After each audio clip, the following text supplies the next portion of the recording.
So creating a killer mindset, it starts in your mind. All this stuff that we're going to talk about sounds great, but if we don't change here, it messes up everything. And guess what? It's short-lived. We don't want to do a diet or, Dr. Nick's, 30-day plan. We don't want that, right? It's easier to fall for that a little bit, but we want this to be a lifestyle change. So I have bad genes. The truth is your genes don't dictate your health, right? How about this? I've tried in the past and it did not work.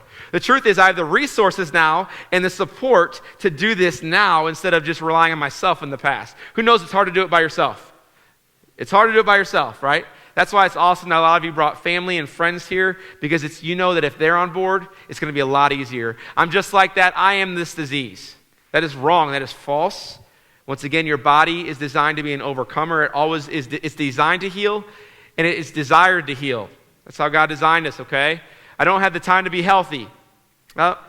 Who's ever used that excuse before? Come on, everybody's hand should go up, right? I don't have the time. Well, listen, we have to invest in our health with time and money, okay? We have to do both. Because isn't it more fun to spend money and time on being healthy than it is on feeling bad and diseased and sick?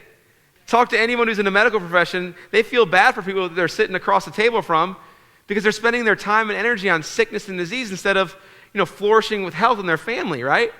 You're going to spend it on one thing. Let's choose the right one. My health is too far gone. I got used to this condition. So this is a big one, especially with cancer or any mainstream illnesses out there, chronic illnesses out there, is that we take ownership of that to a fault. It's like a badge of honor, okay? You are not defined by your disease. I want to say that again. You're not defined from your past disease or current disease, right? You're not the disease. You're not defined by that.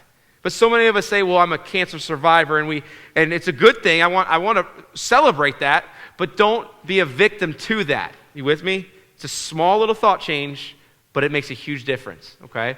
There are other things that are more important than my health right now. Who's ever said that or felt that way? Come on, like vacation, right? I got to save for that vacation I have coming up. That's more important. My retirement. Guys out there, women are a little bit different with this, but guys will work 40 years and then they'll take care of their health. What? I'm going to work till I retire so I can have the money to pay for sickness. That's pretty much what that means, right? So understand, take care of your health now, right? So you can retire healthier than anyone on the block. And if you're healthy in your retirement, you're going to be healthier than your next door neighbor kids. I promise you that right now. Sadly, but it's true. If you're healthy in retirement, you're going to be healthier than your kids and your grandkids if they're not on board with you, okay? So change your mindset. This is awesome. Make sure you write this down or take a picture. This is not in the handouts or the books, okay? So number one is gather, which means listen.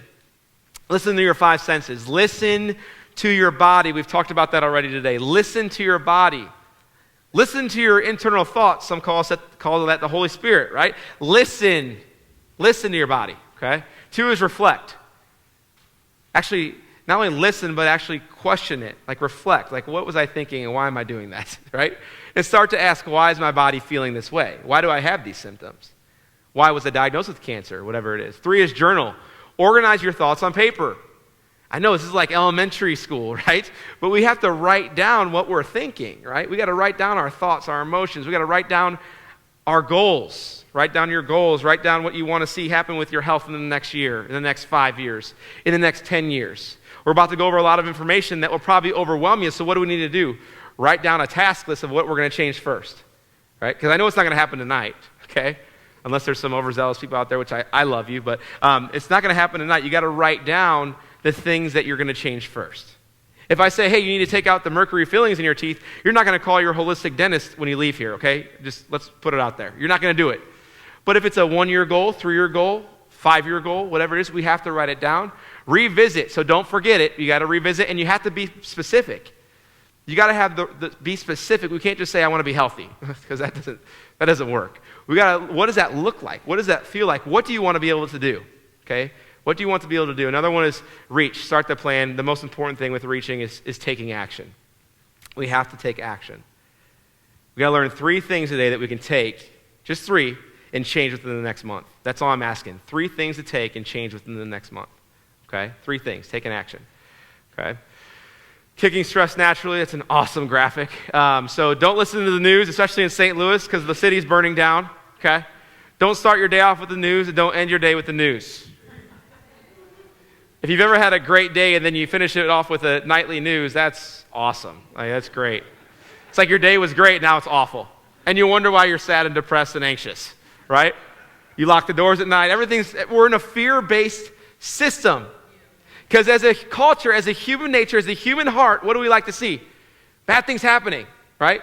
We don't want that, but what does it do? It engages us, right? How bad is it out there? How bad is that for that person? And women especially, when you see somebody pass away on the news or someone loses their baby, guess what happens to your heart? You automatically connect with them. You automatically connect with them and your hormones start to change, meaning your stress hormone goes up and it's not even your life, okay? I'm not saying to not have empathy or sympathy, but understand, women especially, you just own it. Men, we kind of just throw it off. Once again, it's about us. It's not going to affect us, right? I'm guilty of that sometimes.